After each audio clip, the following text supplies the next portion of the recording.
مرحبا بكم في هذا الفيديو التعليمي عن شراب السعال زيكوف. في هذا الفيديو سنتعرف على كيفية استخدام هذا الشراب بشكل صحيح وفوائد استخدامه في علاج السعال. الفصل الأول: ما هو شراب السعال زيكوف؟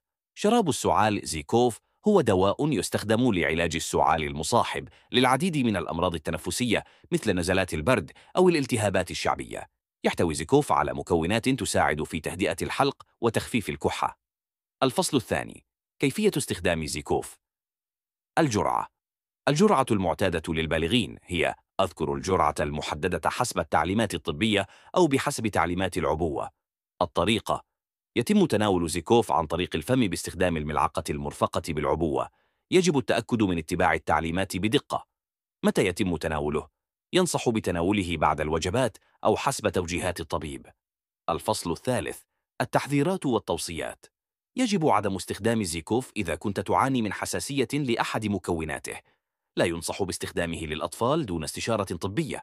إذا استمر السعال لأكثر من أسبوعين أو كان مصحوبا بأعراض أخرى مثل الحمى أو الصعوبة في التنفس، يجب استشارة الطبيب.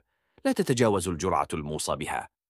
الفصل الرابع: الآثار الجانبية المحتملة.